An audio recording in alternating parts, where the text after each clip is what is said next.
Serenemos nossas mentes, nossos corações, e elevemos nossos pensamentos ao alto, ao Pai, ao amigo Jesus, pedindo o amparo, a proteção para essa noite que estaremos com nossas mentes vinculadas ao estudo da doutrina do Pai, pedindo a proteção da espiritualidade superior encarregada desse momento em que nos encontramos reunidos em nome do Cristo, em aprendizado, pedindo o amparo e a proteção ao guardião de cada um de nós. Também pedimos por aqueles nossos irmãos que se encontram ou que não puderam participar do encontro, que também sejam agraciados com esses bálsamos benfazejos de muita paz, de muita harmonia. Também pedimos pela mamãe da nossa querida amiga Kátia, que se encontra hospitalizada, e receba esses bálsamos de paz, de harmonia, e da pronta recuperação da sua saúde, podendo retornar ao lar, ao convívio dos seus. Também pedimos aos nossos amigos, mentores, encarregados do nosso grupo, nosso mentor Miramês, para que esteja conosco, com a sua equipe, nos indicando os melhores caminhos, a melhor forma de assimilarmos os ensinamentos que serão passados, e que consigamos, mesmo que palidamente, colocar em prática esses ensinamentos, levando ao nosso convívio, ao nosso lar, aqueles que conosco convivem, esse aprendizado em forma de exemplo, que possamos exemplificar aquilo que estudamos. Estão abertos os nossos trabalhos. Passamos, então, para Fátima fazer a leitura do nosso Evangelho, que hoje vai ser ainda no capítulo 13, que a vossa mão esquerda não saiba o que dá a vossa mão direita, beneficência exclusiva, o item de número 20. Boa noite. Beneficência exclusiva. A beneficência é bem entendida quando exclusivamente praticada entre as pessoas da mesma opinião, da mesma crença ou do mesmo partido? Não. É, sobretudo, o espírito de seita e de partido que é preciso abolir, porque todos os homens são irmãos. O verdadeiro cristão não vê senão irmãos nos semelhantes, e antes de socorrer aquele que está na necessidade, não consulta nem a sua crença, nem sua opinião, no que quer que seja. Seguiria ele o preceito de Jesus Cristo que diz, para amar mesmo os inimigos, se repelisse um infeliz, por ter este uma outra fé, que não a sua, que o socorra, pois, sem lhe pedir nenhuma conta de sua consciência, porque se é um inimigo da religião, é o meio de fazer com que a ame, repelindo-o, faria que ele a odiasse. É um texto de São Luís, Paris, 1860. Então, vamos lá. Diante do exposto, fica muito mais fácil compreender o porquê da máxima do Espiritismo. Fora da caridade não há salvação, pois só a caridade bem entendida, no seu mais puro conteúdo moral, pode engrandecer qualquer ato de bondade que possamos empreender em favor de quem quer que seja, buscando através dos nossos atos, de nossas atitudes, de nossas palavras, mostrar sinceramente ao nosso possível beneficiado que desejamos simplesmente ter o prazer de ser-lhe útil. É um texto de Francisco Rebouças. O que se entende por beneficência exclusiva? A prática do bem dentro de círculos restritos, ou seja, entre grupos de pessoas da mesma opinião, da mesma crença ou do mesmo partido. E se fizer de bem aos que vos fazer bem, que recompensa tereis? Também os pecadores fazem o mesmo. Isso está em Lucas 6:33. Tem algum valor a beneficência praticada entre pessoas afins que se querem bem? Sim. No entanto, em termos de elevação espiritual, pouco acrescenta, uma vez que não há doação, esforço de fraternidade. Maior mérito existe em fazer o bem àqueles que nos insultam e caluniam, do que a quem nos ama. Por que a beneficência deve ser estendida para além dos grupos? Porque é exercício de fraternidade salutar para nós, que vamos nos fortalecendo na medida em que rompemos a barreira do orgulho e do egoísmo. Precisamente o espírito de seita e de partido é que precisa ser abolido, visto que são irmãos todos os homens. Jesus esclareceu-nos que todas as vezes que demos de comer a um faminto, demos de beber a quem tem sede, dermos abrigo a quem não tem um lar, vestirmos os nus, visitarmos os doentes e encarcerados, é a Ele próprio e a Deus que estamos fazendo. Portanto, mãos à obra, há um longo caminho a percorrer e que será menos áspero cada vez que nos disponibilizarmos a praticar a beneficência. Não pode a alma elevar-se a altas regiões espirituais, senão pelo devotamento ao próximo. Somente nos arroubos da caridade encontra ela ventura e consolação.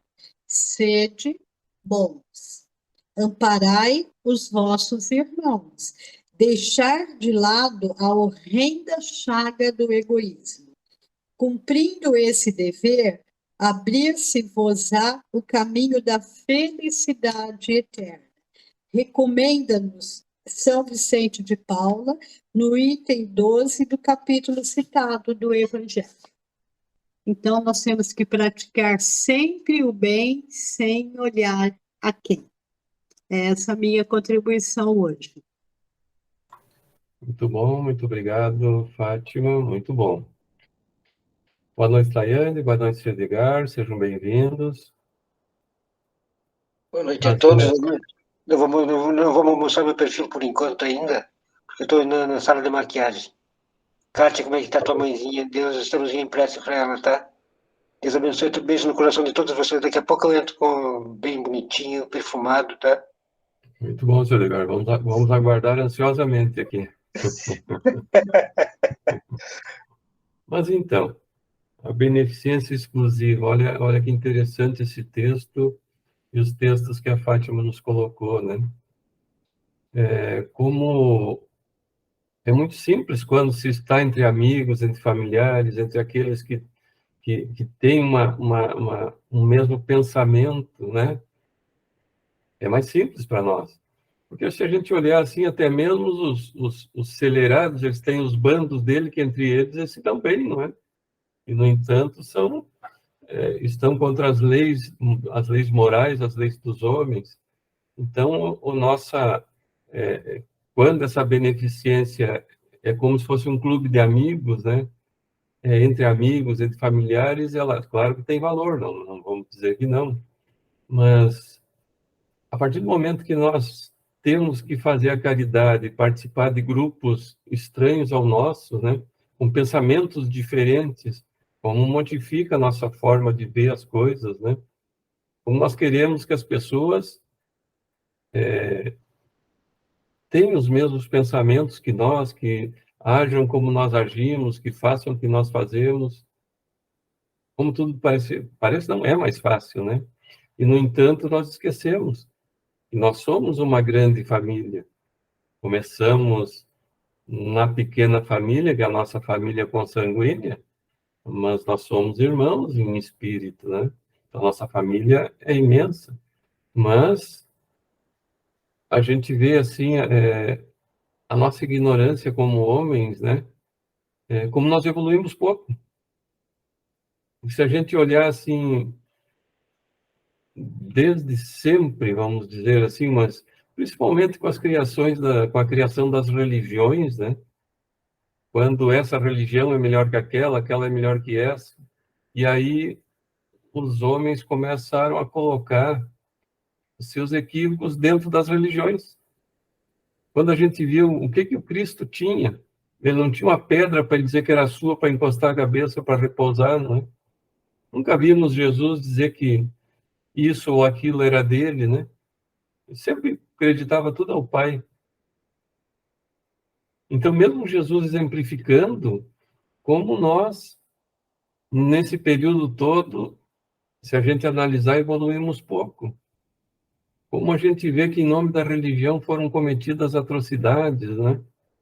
Quando a gente vê assim, as religiões queimando seres humanos nas fogueiras santas, né? Porque divergiam do seu modo de ver, do seu modo de entender a religião, e cometiam os crimes mais bárbaros possíveis, né?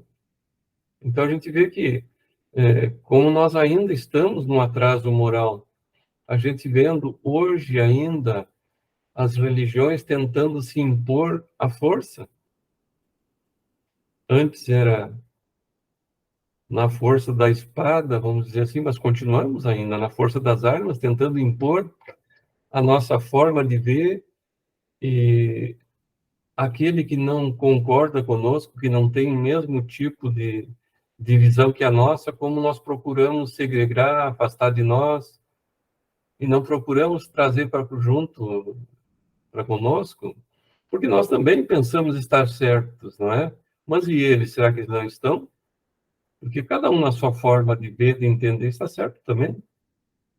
Então, por que, através do exemplo, nós não demonstramos estarmos nós certos, né? Porque não é com palavras que nós vamos mostrar que a fé que nós professamos é a verdadeira fé, né? Que é a fé raciocinada, aquela fé que faz com que entendamos aquilo que nós estudamos, aquilo que nós acreditamos, é somente exemplificando. E se nós analisarmos o que o mestre nos fez, nos exemplificou tudo que devia ser feito. Na verdade, os evangelhos não foi Jesus que os escreveu, não é? Nós sabemos que existem os 4 evangelistas que colocaram, vamos dizer assim, na escrita tudo o que Jesus exemplificou e o que ele falou. Porque Jesus uniu a palavra com o exemplo. E a gente vê, quando a gente vai ver no Alcorão, assim, que,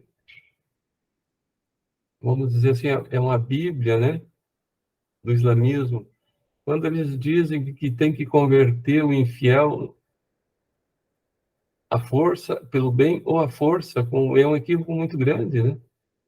Quando as religiões tentam converter outras pessoas à sua religião à força. Não, se convence as pessoas a seguir determinada religião pelo exemplo. E isso é em todas as religiões, né? Algumas mais, outras menos.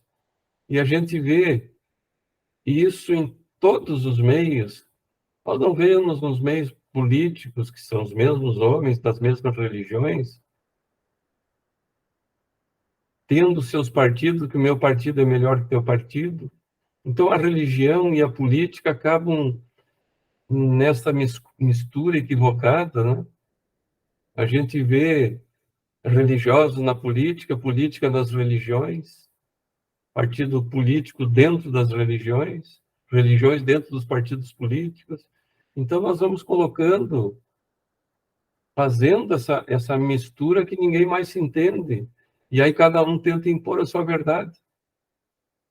Aquele que é do meu partido, aquele que é da minha religião, ótimo. Aquele que não é, nada para ele. E nós vamos esquecendo, né, que, como disse Kardec, todas as religiões são boas. Então veja o que diz o Espiritismo, que todas as religiões são boas. Não existe uma religião ruim. Por quê? Porque a religião é a nossa religação com Deus, com a espiritualidade superior, não é? Então não existe uma religião ruim. Por que que às vezes... Porque nós confundimos uma coisa pela outra. Aquele fiel de uma determinada religião, se não está se está num caminho transviado, vamos dizer assim, a gente acredita a religião esse desvio, e não é um desvio de caráter da pessoa, né? Um desvio moral, porque as religiões todas pregam o quê? O bem, né? Claro que daí dentro das religiões há como diz ali, essa exclusividade de beneficência, cada um quer beneficiar os seus daquela região, da religião. É quase como uma seita essas religiões, né?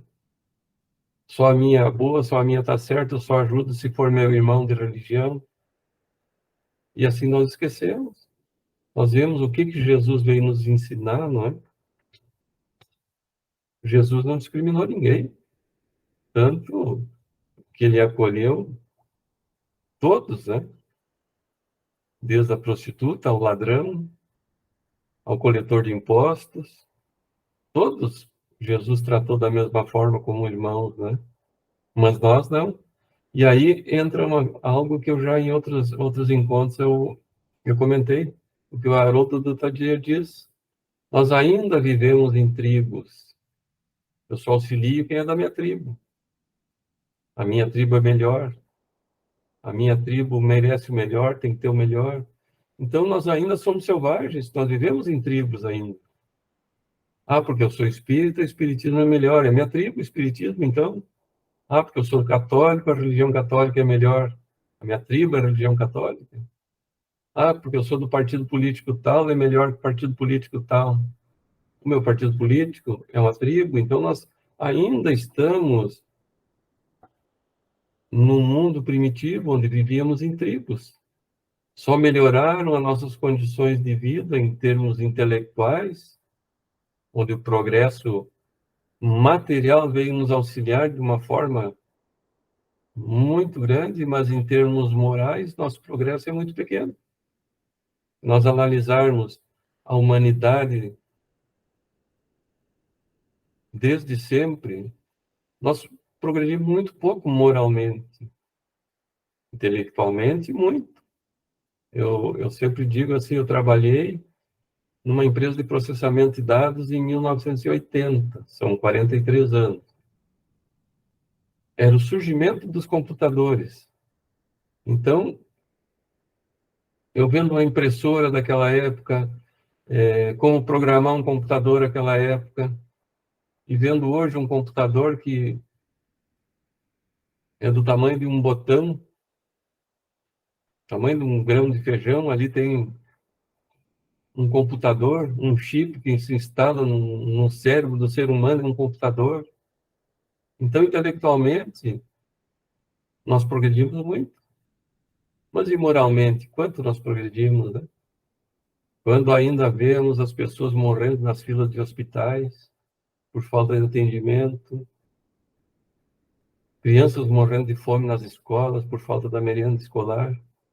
Por quê? Porque esse ou aquele resolveu que aquele dinheiro daquela merenda, uma parte era para ele, porque o dinheiro que era para ir para a saúde foi desviado para outros fins.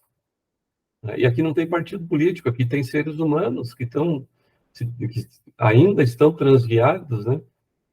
Não importa partido político, o partido político é neutro. Não interessa as letras, A, B, C, D, não importa. Essas letras são neutras. Quem coloca o que fazer como meta dentro desses partidos políticos são os homens, né? Então, o egoísmo, que é um filhote do orgulho, ainda é muito grande em nossa humanidade. A gente vendo assim com essa pandemia, as vacinas feitas a toque de caixa para poder Será que era para poder beneficiar uma população ou para ganhar dinheiro? Ou os dois, não é? E a gente vendo os laboratórios disputando entre si, a, vamos dizer assim, quem chegava primeiro à conclusão dessa vacina, que poderia vender mais rápido, lucrar mais rápido. E a gente está vendo essas vacinas até hoje com efeito colateral, né? E que vão produzir esses efeitos por muitos anos ainda. Por quê? Pelo egoísmo das pessoas, porque se os laboratórios realmente quisessem trabalhar pela população, se uniriam. Porque o que a gente sabe é que cada laboratório produziu sua vacina, elas eram vacinas ainda incompletas. Por que não se uniram os conhecimentos, né? E trabalhassem verdadeiramente pela humanidade? Mas a gente vê que não, porque nós temos ainda essa beneficência exclusiva, ainda vivemos em tribos, né? Vamos beneficiar essa tribo, aquela outra tribo, e ainda o materialismo, o império é muito grande. Então, a partir do momento que vamos combatendo esse orgulho, esse egoísmo, e passemos a trabalhar pela humanidade, sabedores que todos somos irmãos, né? Com certeza a nossa vida aqui nesse planeta Terra vai se transformar para muito melhor. Basta nós começarmos a ter uma visão um pouquinho diferente, né? Basta nós começarmos a colocar em prática aquilo que nós estamos estudando, aquilo que nós estamos vendo, principalmente nós, que tivemos essa oportunidade de conhecer a doutrina espírita, né? Essa luz maravilhosa que vem nos esclarecer tudo de uma forma lúcida, né? Tudo que o mestre deixou de uma forma subentendida. Então, nós não temos desculpa para não nos melhorarmos, a não ser a nossa inferioridade, que ainda está muito entranhada no nosso íntimo, né? E que nós temos que combater. E como a própria doutrina nos diz, o pior inimigo nosso somos nós mesmos. Como dizia aquele filósofo antigo, né?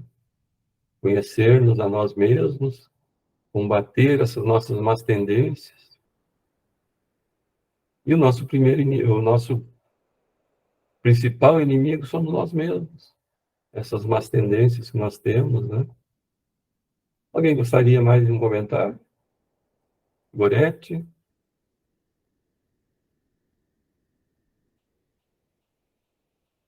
Está fechado teu microfone, Gorete. Boa noite para quem não tinha dado oi ainda. Boa noite. Eu acho que esse capítulo, na verdade, é o fechamento de tudo que a gente já viu nos itens anteriores, né? E que fala que uma mão não sabe o que a outra está dando, né? Então, por que ter esse sentimento de partidarismo, ou até mesmo, eu acredito que de julgamento, né? Às vezes as pessoas, assim, a gente escuta bastante isso aí, né? É bem comum. Ah, eu não vou ajudar porque fez tal coisa, ou a família, o pai não trabalha, ou a mãe não é tão caprichosa, e não querem saber de nada, não acreditam em nada, mas aí, como diz o Evangelho, né? Se as pessoas estão assim, se estão reagindo e agindo dessa maneira, aí é que nós devemos realmente demonstrar, né, o que a gente aprendeu. A gente realmente ajudar sem interesse, sem julgamento, sem pré-julgamento, né, sem partidarismo nenhum, e realmente fazer o bem pelo bem, né? Não nos esquecendo que o sentimento também é muito importante na hora da doação, né? O que a gente está doando, vamos dizer assim, moralmente, o que nós estamos doando? O nosso sentimento realmente de ajuda, de bondade, de melhora para aquela pessoa, ou a gente está ofertando alguma coisa materialmente, né? Só para dizer, não, ó, eu fiz certinho e tudo bem. Então, a gente tem que ter muito cuidado nessas questões assim, né, Daniel? É verdade. Senão, quando às vezes a gente nem percebe, quando vê, vai na onda de alguém, né? De um amigo, ou de um comentário, ou do que a gente escuta na mídia, né? E esquece o que a gente realmente tem que fazer, que é fazer o bem pelo bem, né? Nada mais, pelo bem mesmo. Aí sim, acho que a gente acerta melhor, né? Obrigada. É verdade, né, Gorete? O fazer o bem não importa para quem, né? E normalmente a gente quer escolher para quem fazer o bem. Ah, esse é do meu bairro, esse é da nossa congregação, esse é não sei o quê, esse a gente ajuda, aquele não ajuda. E a gente quer selecionar. Por que selecionar? Todos somos irmãos, né?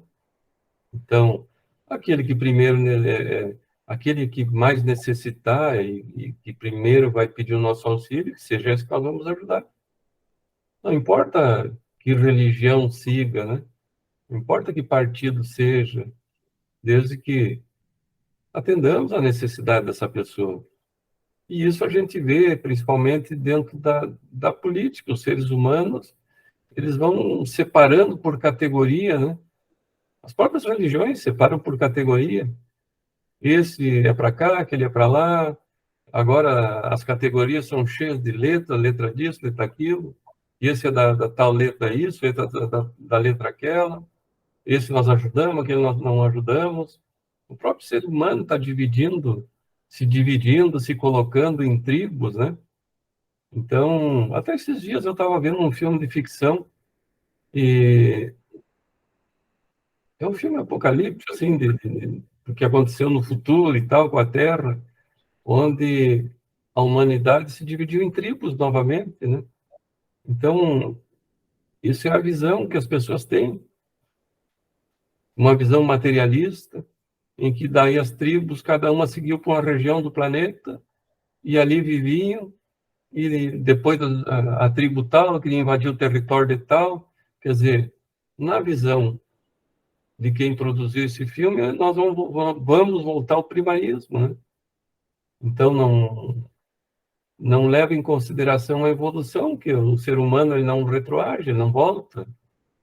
Mas essa é a nossa mentalidade ainda, de que tudo se resolve à força, de que tudo se resolve cada um tendo a sua turma, e não é. Nós temos que nos ajudar sem se importar que são dessa ou daquela religião.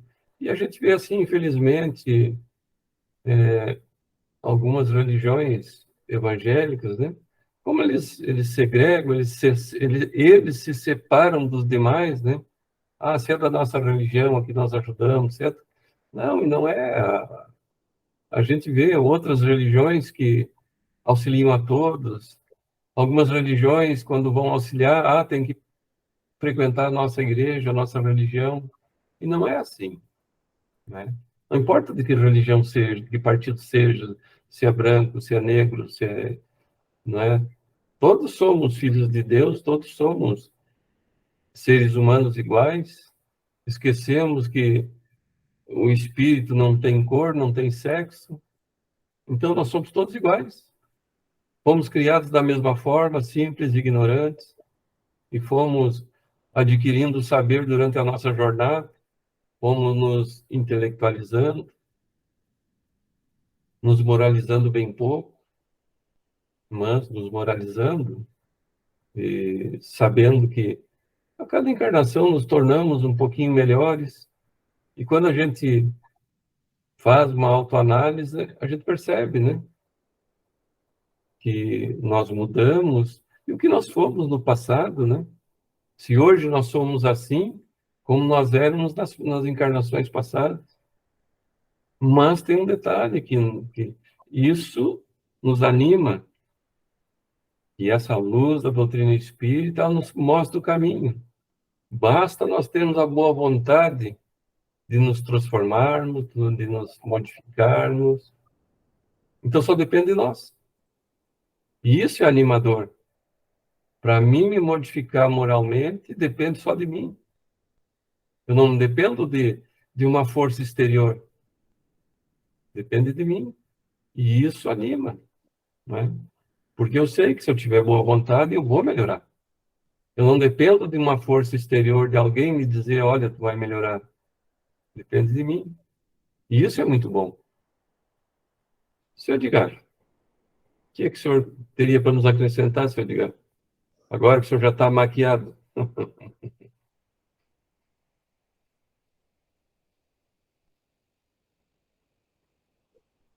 Querido, desculpe. Senão, é pena que você não sente o cheiro do meu perfume. Cachemir Bouquet. Daniel, eu estava olhando você falar de religião antes do início, né? Todos vocês citaram religião. Lembra do Chico, né? Que perguntaram para o Chico, Chico, qual é a melhor religião? O Chico respondeu para ele, é a tua. A tua é a melhor religião. Aquela que você se sente bem. Essa é a melhor religião. Então, ele não colocou empecilho nenhum, né?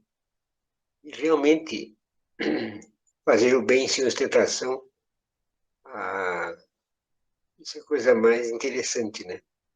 Para nós que sabemos, todos nós, de qualquer religião, pratica o bem, né?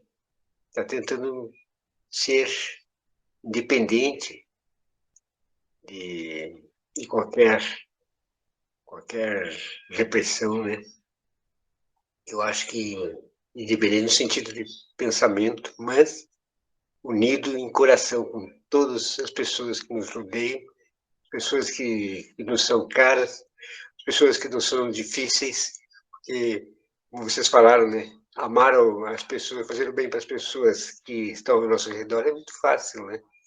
E tem aquelas pessoas que não nos querem bem, aquelas pessoas que não gostam de nós. Não precisa nós nos ajoelharmos na frente deles, não precisa não. Basta não desejar o mal para eles, desejar o bem para eles. Então, é um passo para quem quer melhorar e quer realmente entrar nessa senda maravilhosa dos ensinamentos de Cristo, né? E todos nós temos direito de pensar, mas também temos que nos unir, porque Jesus uniu a todos, deixando esse grande exemplo para todos nós. Isso é muito importante. Nós exercitarmos em nós a tolerância, né? a humildade, que é a principal de todas as virtudes.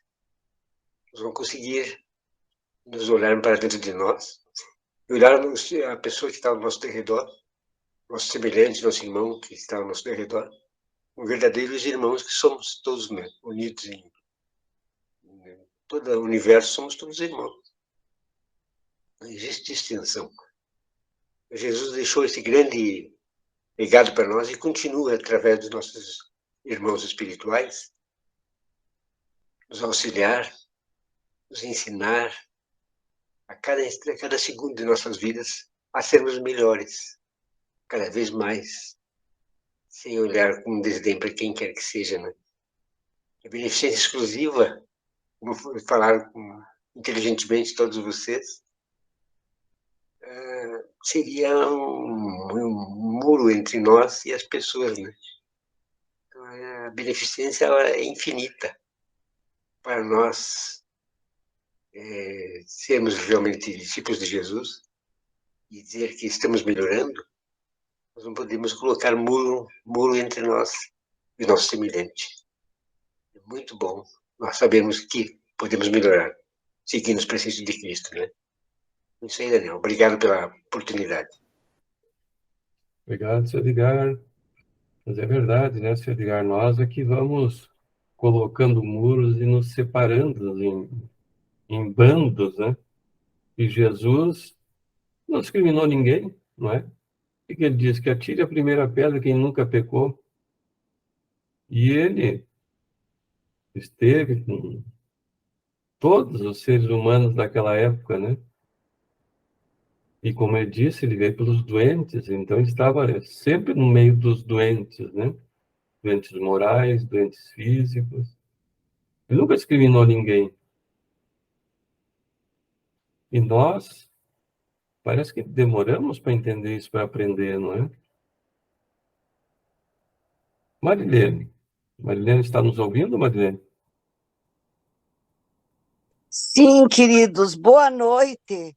Boa Eu não noite. sei o que eu fiz com a câmera, vocês estão vendo eu? Estamos vendo. Ainda bem, porque eu não estou me vendo, não sei se eu minimizei, o que eu fiz. Mas, enfim, tudo que foi dito até então, muito bom, contribuiu muito. Agradeço às meninas, o meu namorado, nosso querido coordenador. Que bom que a gente está juntos, né?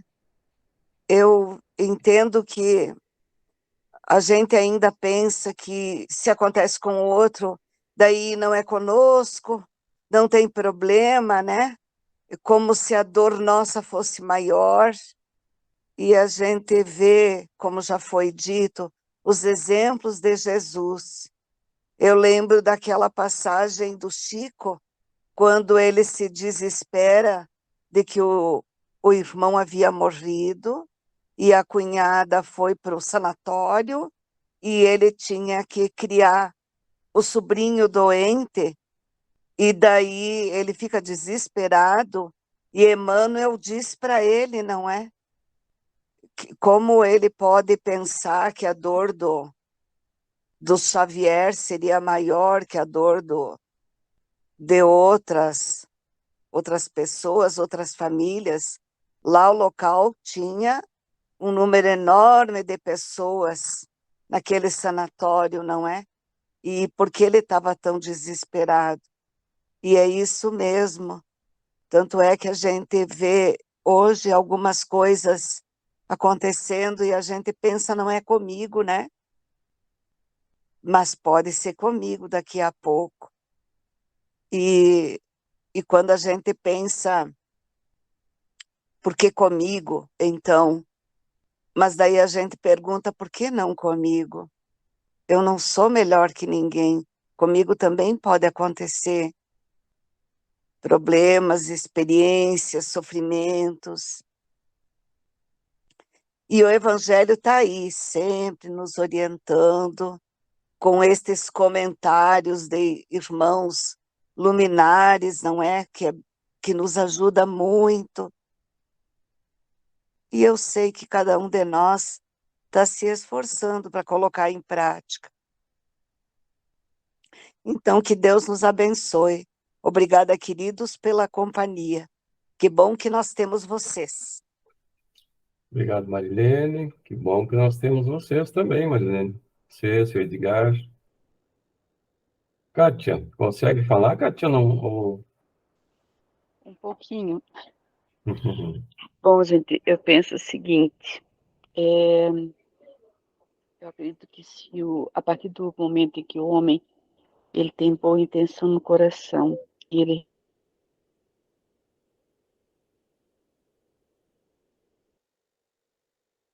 seja a religiosa, no futebol, entre amigos, dentro das próprias religiões, dos grupos espíritas, as pessoas, quando pensam no outro, né, sempre fazem a coisa certa, sempre.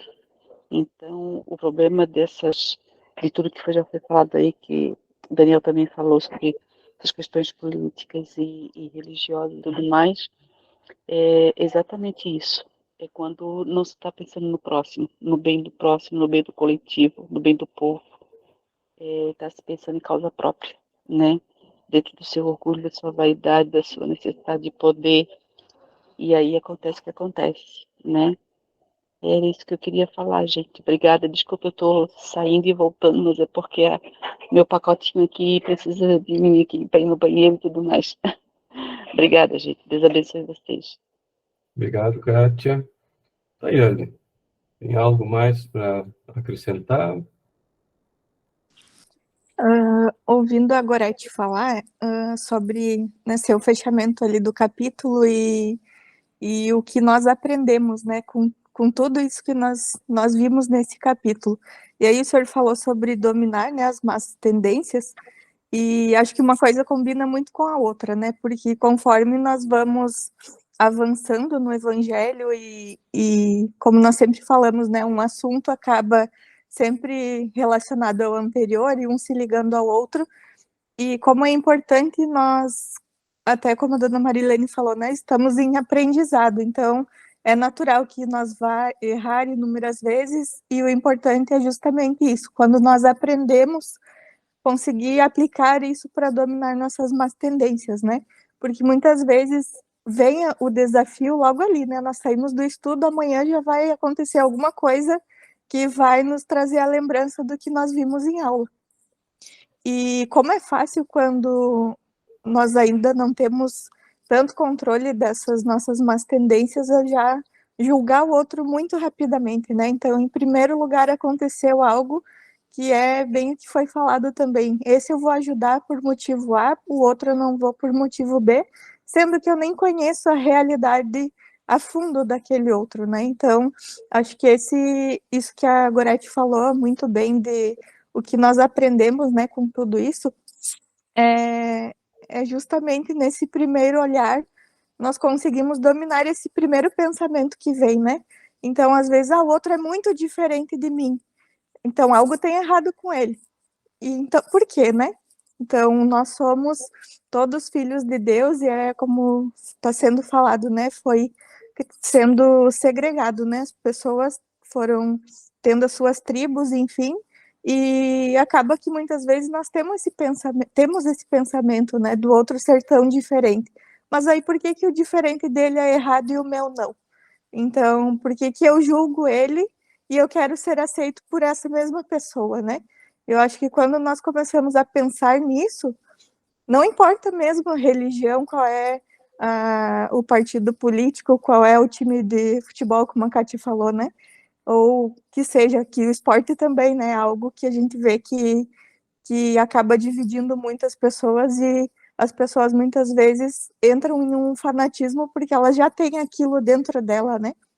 Então, acho que é importante a gente sempre se questionar, assim, quando começar a julgar o outro, já se fazer essa pergunta, né? Por que que o outro eu estou julgando como errado, se eu também posso ser visto da mesma forma por ele, por eu ser diferente dele? Eu acho que nós, pensando dessa forma, já nos ajuda também a entender que cada um é único, né? Então, acaba que são divididos em tribos porque vão tendo afinidades, mas na verdade nós somos mesmo muito diferentes uns dos outros, né? Só que não precisamos viver dessa forma como a gente vê. E eu vejo também que, conforme as redes sociais são de fácil acesso, como é fácil também segregar ainda mais, daí julgar ainda mais o outro, porque aí atrás da tela é tudo muito mais fácil, né?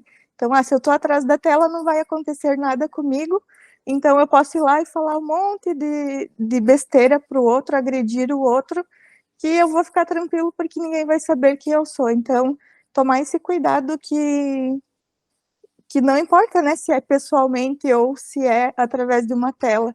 Tudo que a gente fala para o outro tem também um impacto nele, né? E nós nunca temos como saber se esse impacto até onde vai levar para o outro, né? Enquanto isso vai atingi-lo. Então, eu sempre penso assim que se eu estou, por exemplo, divulgando um trabalho nas redes sociais, por que eu vou agredir o outro, né? Então, todo mundo tem seu espaço, que é a mesma coisa, né, da vida fora das telas, e como é fácil para as outras pessoas apedrejarem os outros, né?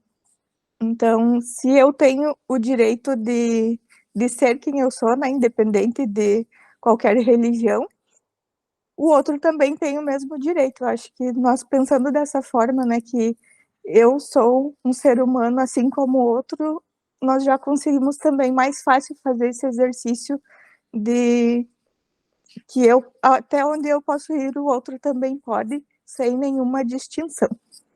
E era isso que eu tinha para contribuir hoje. Muito bom, muito obrigado, Tayane.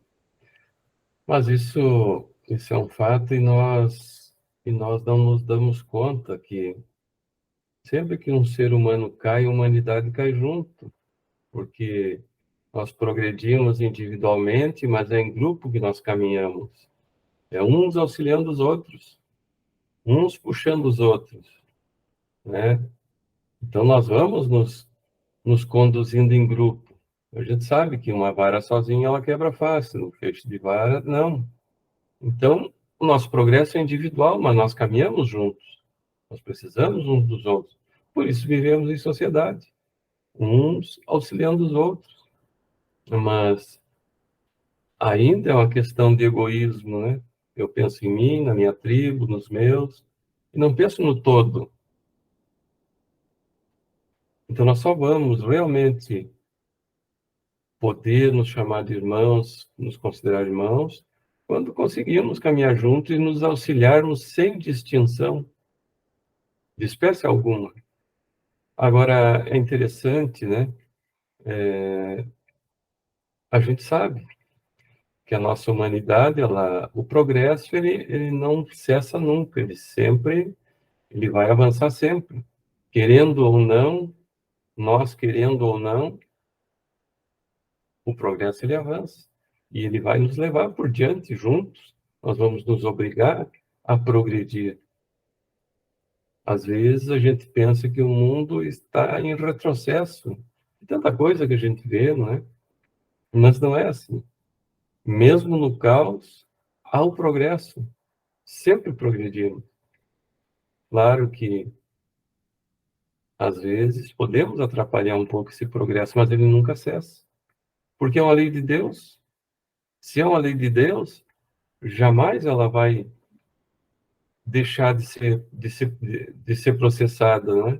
O progresso é uma das leis morais de Deus.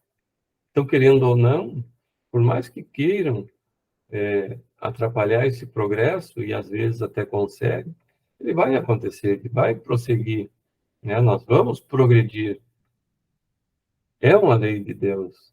E é interessante que nesse processo já bem adiantado, vamos dizer assim, quase em final, de expiações e provas para a regeneração, nós sabemos que esses espíritos que não têm mais condições de encarnar aqui por ainda estarem muito apegados aos equívocos, aqui não permanecerão mais. E Jesus já fez a convocação para esses espíritos adiantados de outro orbe, para que reencarnasse aqui conosco, para nos conduzir, para nos guiar, para nos ensinar. E esses espíritos de uma condição moral bem mais elevada que a nossa estão já no nosso meio. E nós sabemos, então, aquela história de Moisés, né? Moisés caminhou 45 anos, os historiadores divergem um pouco nessa data, no deserto, porque se a jornada até o destino, que seria o Monte Sinai, era de alguns meses, talvez anos, ele levou tantos anos assim. Por quê? Exatamente para que se processasse essa mudança, que aquela velha, vamos dizer assim, a velha guarda acostumada com a escravidão, já haviam, depois de 430 anos de escravidão dos egípcios, perdido todas aquelas condições que eles tinham do povo hebreu de acreditar em um Deus único, enfim, e já estavam lá inseridos nos deuses egípcios, onde eles tinham o trabalho, o sexo, a moradia, por mais que fosse um trabalho duro, de escravo, mas eles tinham essas condições. E eles foram embrutecidos, animalizados, e eles não tinham essa vontade dessa transformação. O que Moisés fez? Caminhou 45 anos para que todos esses espíritos já viciados no equívoco desencarnassem. Esses espíritos novos que estavam reencarnando com uma nova mentalidade, então pudessem chegar ao destino, né? Para se formar uma nova mentalidade, né? através dessa juventude. E é isso que está acontecendo agora. Essa nossa humanidade viciada, toda ela está em processo de renovação, porque nós sabemos, aqueles que estão arraigados no equívoco, não vão reencarnar aqui novamente.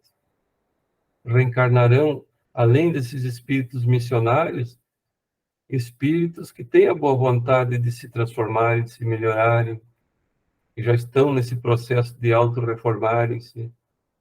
Então, nós sabemos que, por mais que essa humanidade consiga atrapalhar um pouco o progresso, ele é uma lei de Deus, então ele não será detido. De uma forma ou de outra, o progresso vai atingir o nosso órgão. Fiquemos tranquilos, né, quanto a isso.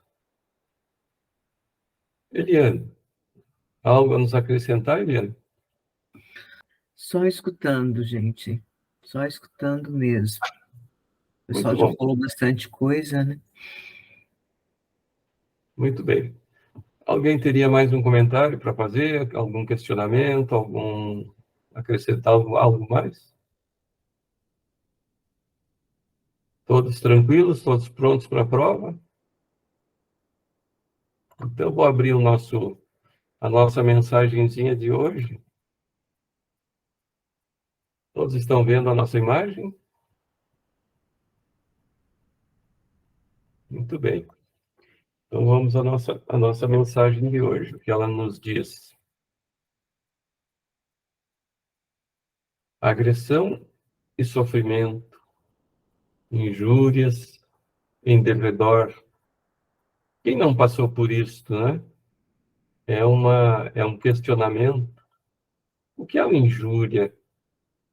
Injúria é quando difamamos alguém, imputamos um fato ofensivo à reputação dessa pessoa, expomos defeitos ou alguma opinião nossa que desqualifique essa pessoa, que atinja sua honra e sua moral.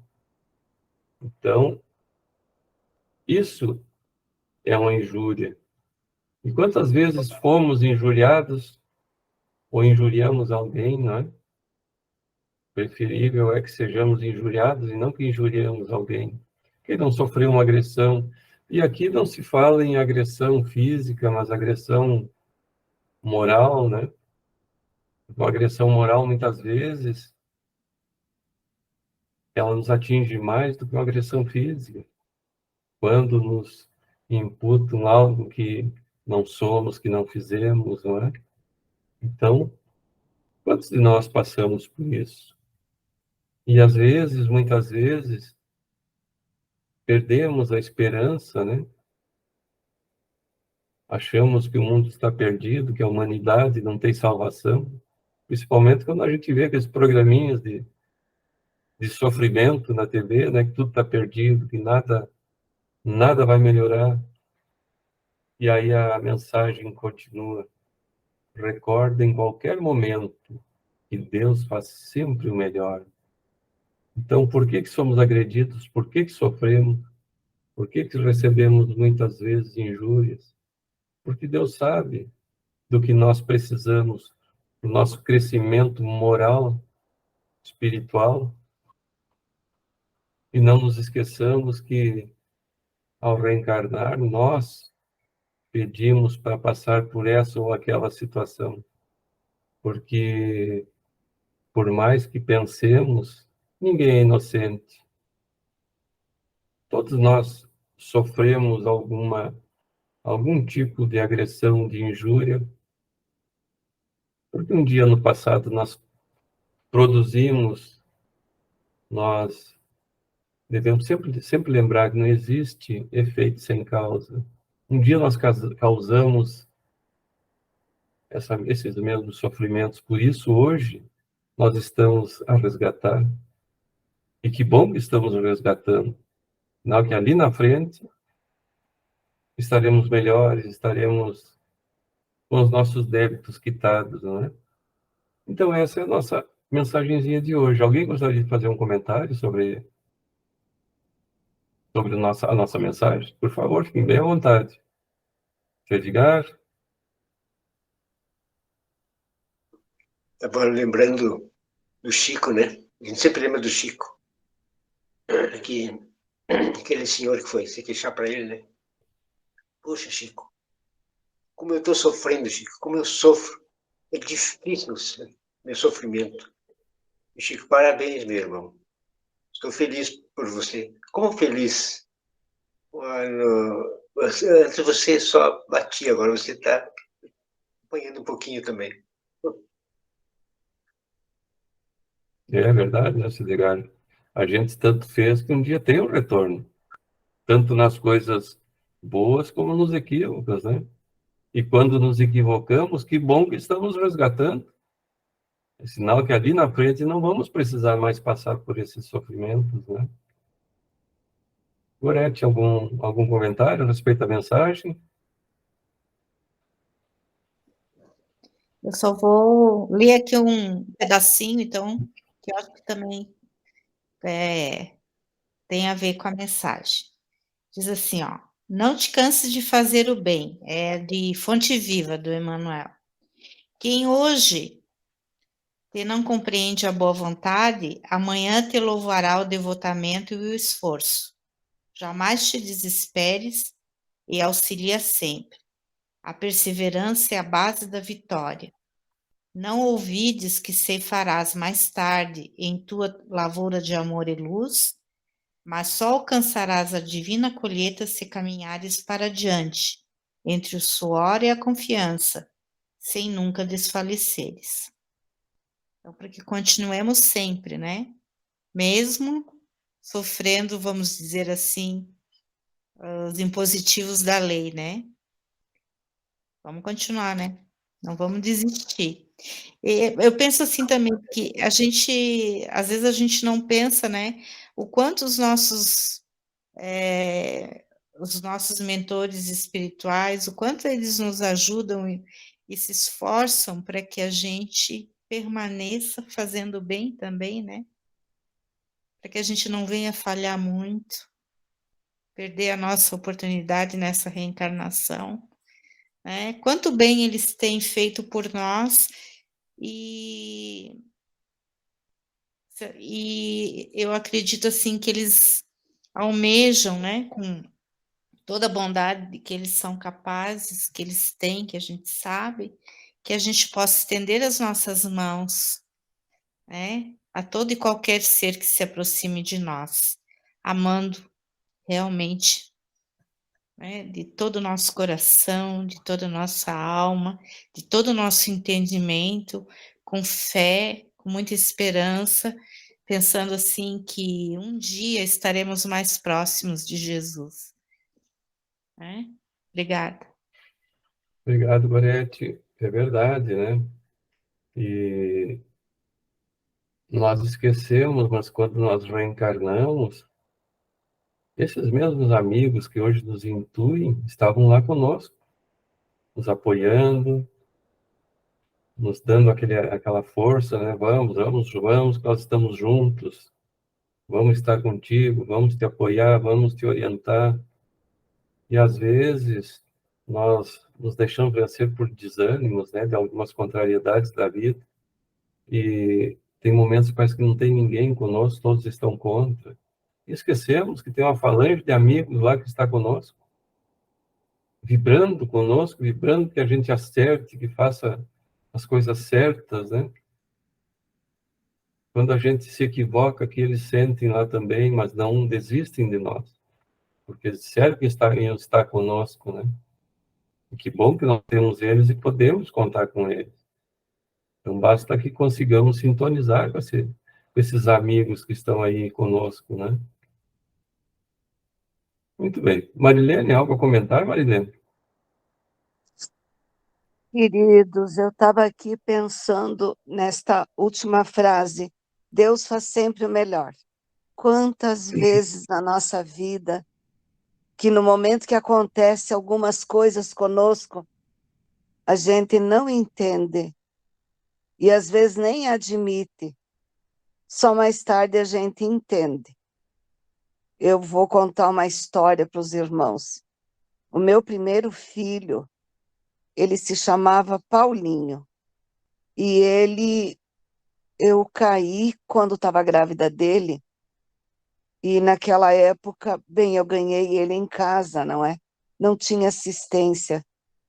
Ele teria hoje 55 anos. E daí, quando ele nasceu, ele tinha uma abertura do lado do umbigo, e os intestinos, parte deles foram para fora, e cresceu uma pele ali, como que cicatrizou.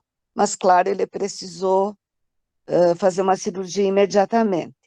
Daí foi feita e não funcionou. As fezes voltavam pela sonda, pelas narinas. Então, ele sofreu muito, viveu 5 dias e partiu. Naquele período, nossa, claro, eu com 16 anos, eu não entendia por que tinha acontecido aquilo comigo, com esta criança. Eu sofri muito, fiquei muitos meses com bastante leite no seio. Estava difícil de secar o leite. Enfim, demorou, mas depois de algum tempo, eu entendi que ele jamais poderia ter ficado comigo, porque ele teria muitas sequelas. Então, com certeza, mais tarde eu entendi. Deus fez o melhor, porque ele iria sofrer muito, e eu também. Mas às vezes é difícil, não é? Tem situações na vida da gente que, no momento, entender essa frase, Deus sempre faz o melhor. E é verdade. Às vezes demora um pouco para a gente entender. Obrigada, queridos, por Obrigado, emprestarem o Marilene. ouvido e o ombro. Obrigado, Marilene. E realmente isso é um fato. Muitas vezes acontece algumas situações que julgamos desagradáveis e são desagradáveis e que a gente não entende e pensa até muitas vezes não merecer passar por aquela determinada situação. Mas aqui essa frase nos esclarece que Deus sempre faz o melhor. Porque a nossa visão em termos de futuro é muito curta, em termos de passado também, por termos esquecido do nosso passado, não nos damos conta que aquilo foi necessário nós passarmos por aquela situação, ou boa ou má situação. Tudo tem um motivo, né? E o motivo sempre é para melhor, para o nosso crescimento. E isso nós não nos damos conta na maioria das vezes, principalmente quando passamos por esses momentos, como a Marilene citou o exemplo, né? Que nós não entendemos no momento. Mas mais adiante, quando nós vamos refletir com mais profundidade, nós percebemos os porquês, né? Muito bem, pessoal. Alguém gostaria de ter mais algum comentário? Acrescentar mais alguma coisa? Muito bem. Então, essa mensagem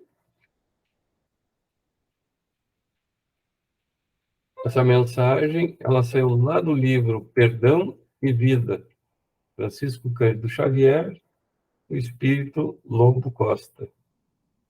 Interessante, olha só o nome do livro, né? Perdão e Vida. Perdoar é viver, não é?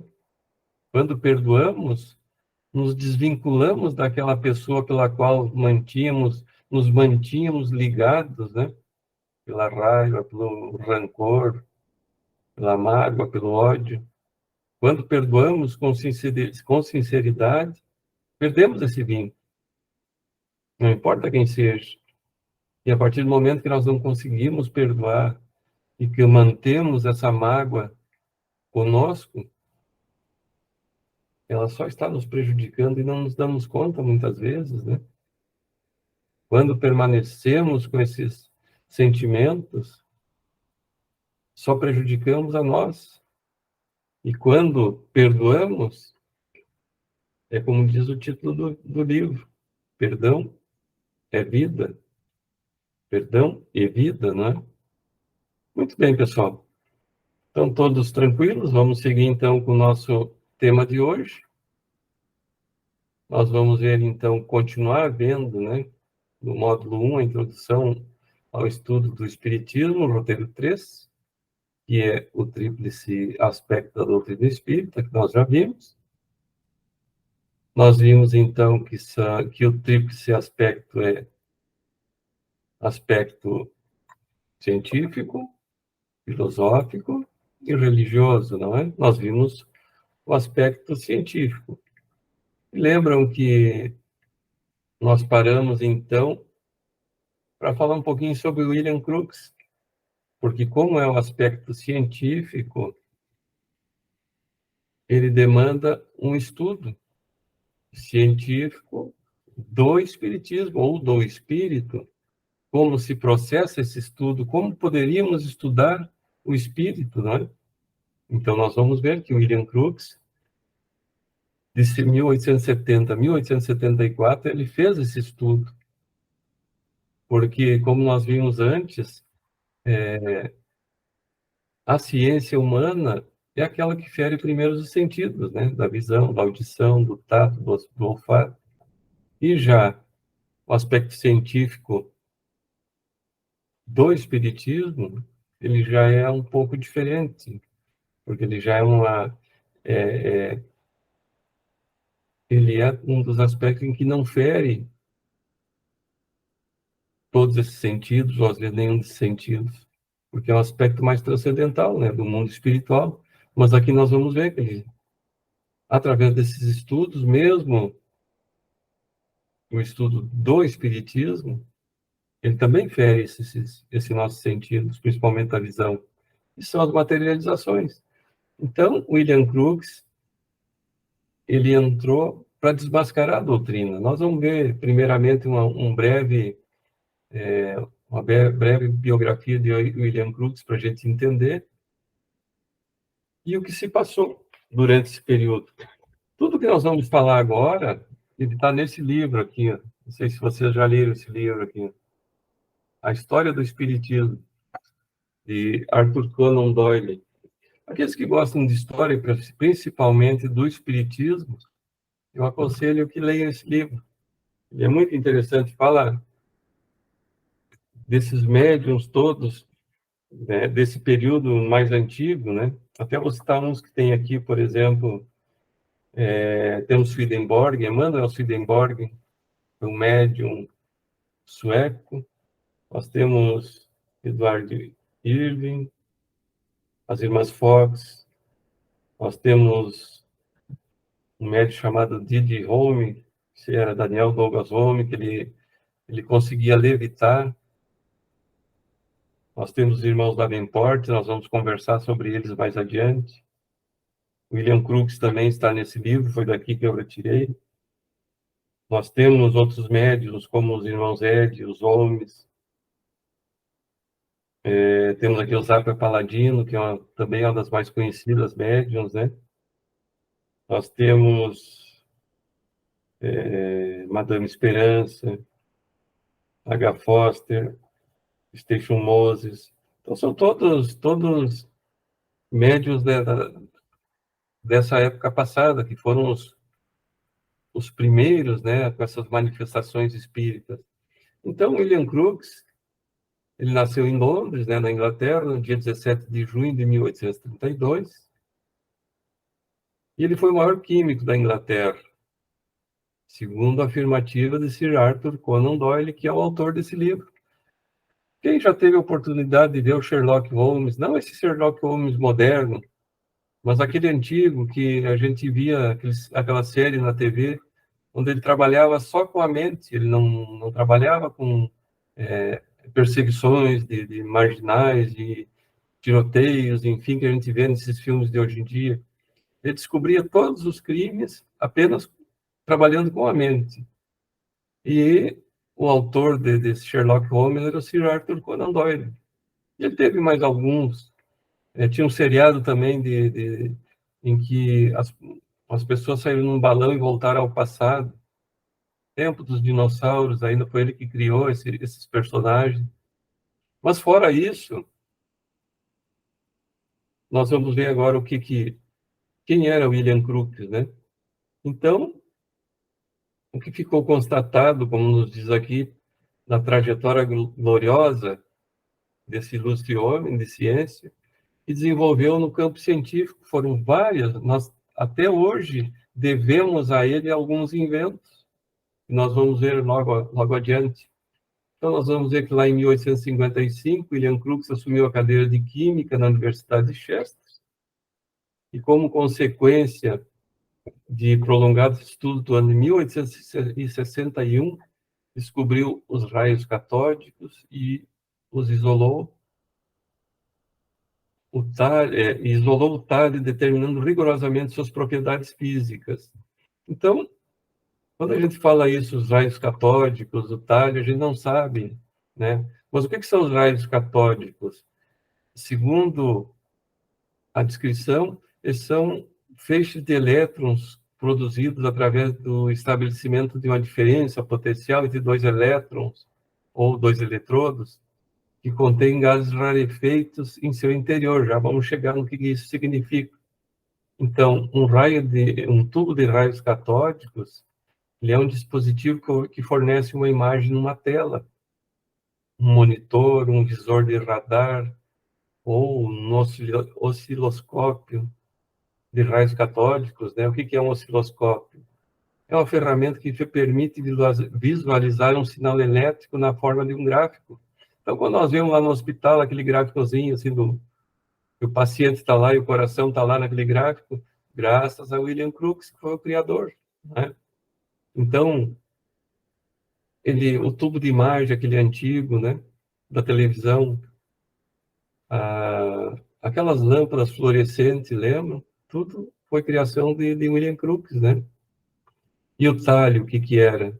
É um elemento químico, metálico, muito perigoso, pela toxicidade que ele tinha, né? Tem, pelos riscos a longo prazo, né? A gente está em contato com ele se acumula no nosso organismo. E quando em contato com o ar, com a água, ele forma compostos solúveis muito tóxicos, né? E o que é o talho? O talho, eles dizem que é um radiofarmaco útil na avaliação pré-operatória de tumores cerebrais. É utilizado também nas imagens tomográficas, da cintilografia, que é associada, né, à tomografia computadorizada. Então, o talho é encontrado em minerais. Isso tudo foi criação de quem? De William Crookes, né? Então, nós devemos a ele todas essas criações.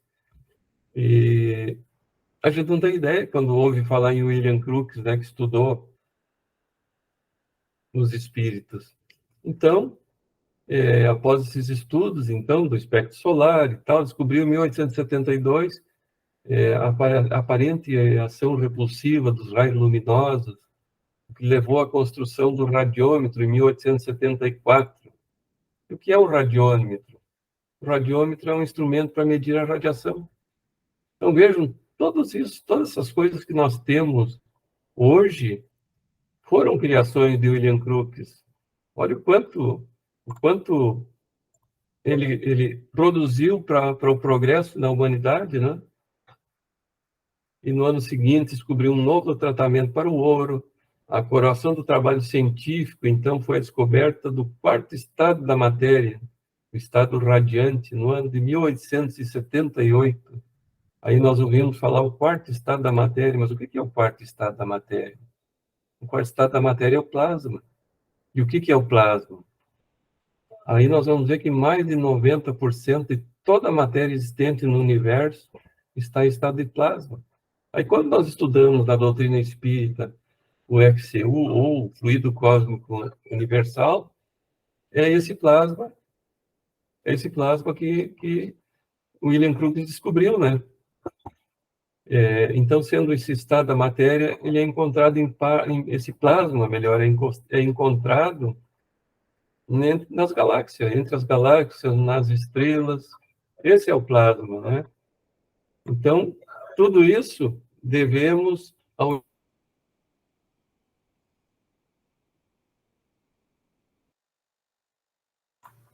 Então, devemos tudo isso ao senhor William Crookes.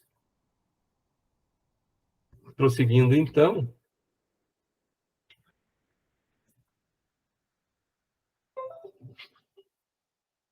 Então, foram dadas a William Crookes, né, várias medalhas por essas descobertas todas no campo da física, da química, e é o tempo da Rainha Vitória. Então, a Rainha Vitória nomeou William Crookes com o título mais alto daquele país, o Sir Cavaleiro Real do Império Britânico, William Crookes, né? E ele ocupou a presidência da Sociedade de Química, da Sociedade Britânica, da Sociedade de Investigações Psíquicas, né? Aí ele passou a estudar essa parte psíquica, né?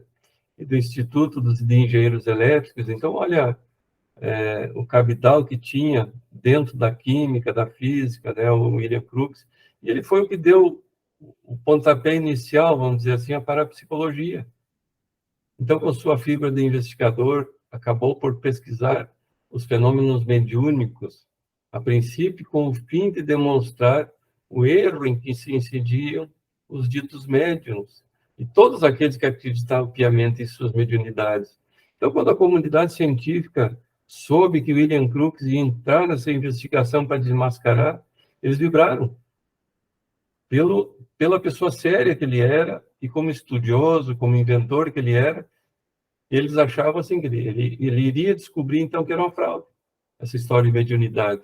Então, ele passou, a partir de 1869, com os médiuns J.J. Morse e a senhora Marshall, que serviram, então, de instrumento para que Crookes realizasse as suas primeiras investigações.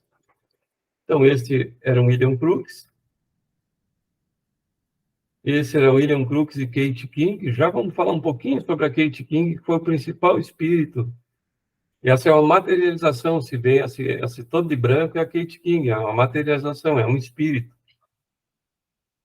E essa é a médium Florence Eliza Cook, uma menina de 15 anos que serviu de médium para que William Crookes pudesse fazer esses estudos. Mas então, voltando, então, vamos falar um pouquinho sobre a Kate King, porque foi um trabalho muito importante de William Crookes. Tem nesse livro, né, que eu estava mostrando para você sobre as materializações de Kate King. Então, ele diz que as mais notáveis experiências mediúnicas, diz assim no livro, eles foram realizadas, então, através de uma médium de 15 anos, essa menina, Florence Eliza Cook, que obteve materializações desse espírito, Kate King, através ela fornecia algo chamado ectoplasma, que vamos dizer assim, algo que ela produz para que o espírito se utilize desse elemento para poder se materializar. E que era Kate King? O nome verdadeiro de Kate King era Annie Owen Morgan. E ela mesma revelou que teria vivido lá no reinado do rei Charles I, entre 1600 e 1649, na Inglaterra, e era filha de um pirata chamado John King, por isso Kate King. E o nome desse John King era Annie Owen Morgan, né? E ela dizia ter desencarnado aos 24 anos. Esse Annie Morgan é interessante. Ele foi um pirata contratado pela Inglaterra para assaltar todos os navios mercantes, principalmente os espanhóis. E como prêmio depois desse feito dele, porque ao atacar os navios espanhóis mercantes, a Inglaterra assumiu todo esse mercado, né? E após ele ter feito isso, vamos dizer assim, ter cometido esses atos, ele foi nomeado governador da Jamaica como prêmio, né? Então ele era o pai de Kate King, ou Annie Owen Morgan. E o Annie Morgan, ele se manifestou, lembram que eu falei naquele médium Daniel Douglas Home? Ele foi o primeiro médium que esse pirata se manifestou após o desencarne, né? Então, essa menina, Florence Eliza Cook, que tinha apenas 15 anos de idade, ela se apresentou a William Crookes, a fim de servir de médium para as pesquisas científicas que ele vinha realizando. Então, veja como a espiritualidade trabalha, né? E ela disse, essas são palavras dela, fui à casa do Sr. Crookes sem dizer a meus pais e nem a meus amigos, ofereci-me em sacrifício voluntário sobre o altar de sua incredulidade. Então, ela pediu a proteção da senhora Crux, da esposa do William, e se submeteu a todo tipo de experimentação mediúnica, né? Com o objetivo de comprovar a sua mediunidade. Pois lá tinha um cavaleiro, um senhor chamado Walkman, que tinha dito que ela era uma pessoa, ela era uma fraude, né? E então, no dia 22 de abril de 1872, aconteceu a primeira vez a materialização do espírito da Kate King. São aquelas fotos e imagens ali que nós vimos naquele vídeo. E estavam na sessão, então, a mãe, alguns irmãos da Florence Elisa e uma criada. E após várias sessões, nos quais o espírito de Kate King se manifestou, assim, com muita regularidade, a Florence Elisa Cook afirmou a William Crookes que estava decidida a se submeter a todo tipo de investigação. E na sua obra, né, Os Fatos Espíritos, faz um completo relato de todas as experiências realizadas com o espírito de Kate King, não deixando nenhuma dúvida quanto ao poder extraordinário que possui o espírito de dar forma desejada, né? Que ela deseja através das materializações, utilizando a matéria física, que era o ectoplasma que essa médium produzia, né? Então, numerosos cientistas de renome, assim mesmo, diante desses fatos todos fatos convincentes, né? Eles hesitaram em proclamar essa verdade, com receio das consequências que isso poderia acarretar aos olhos do povo. Mas Crookes, não. Ele penetrou no campo das investigações com o intuito de desmascarar, de encontrar fraudes, mas constatou que os fatos eram verídicos, né? E ele se rendeu às evidências. Se curvou, então, diante da verdade espírita, e ele afirmou, são palavras dele: não digo que isso é possível, digo, isso é real. São as palavras de William Crookes. E ele desencarnou em 4 de abril de 1919, na Inglaterra. E a Kate King, ela também se materializou em sessões na presença de Alexandre Aksakov, é um russo. Ele foi um diplomata, conselheiro de Alexandre III, filósofo, jornalista, tradutor, pesquisador de fenômenos espíritas durante o século XIX. Então, ela se manifestou ainda para esse Alexandre Aksakov. Então, essa foi a história de William Crookes. É uma história muito interessante que nós vamos encontrar nesse livro. História do Espiritismo. Bom, quanto à parte científica, nós encerramos aqui. E eu pergunto, alguém tem algum questionamento? Alguém quer acrescentar algo que, de repente, como faz parte da história, alguém pode nos acrescentar mais alguma história? Fiquem bem à vontade. Gorete? Ali a parte do ectoplasma é bem interessante, né? Faz parte dos efeitos físicos, né? É isso, né? Exatamente, a parte dos efeitos físicos. E Né? dizem que o médium que produz ectoplasma, ele produz por todos os orifícios do corpo, né? Nariz, olhos, boca, inclusive pelos poros. E dizem que o ectoplasma, ele quando no ambiente em que ele se encontra, é como se fosse uma neblina.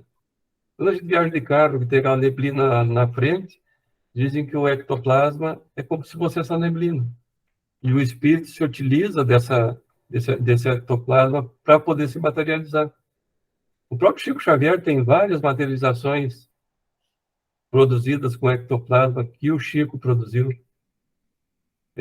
Então é muito interessante, o espírito se utiliza disso, né? Essa Mais parte é alguém? bem Oi. legal, mas é difícil também, né? Quando a gente começa a estudar isso aí.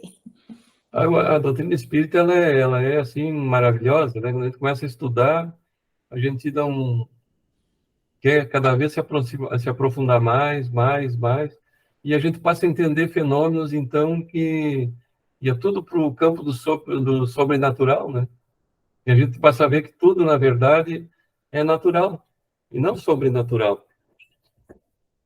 Sim. Ui, tem que pegar uma amiguinha minha aqui que tá querendo assistir também. Então, a parte científica era isso que tínhamos para dizer. Alguém tem mais algum questionamento, alguma colocação? Todos tranquilos?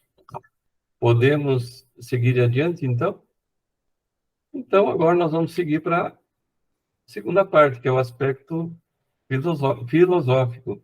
E nós sabemos que a doutrina espírita, além do aspecto científico, também temos o aspecto filosófico.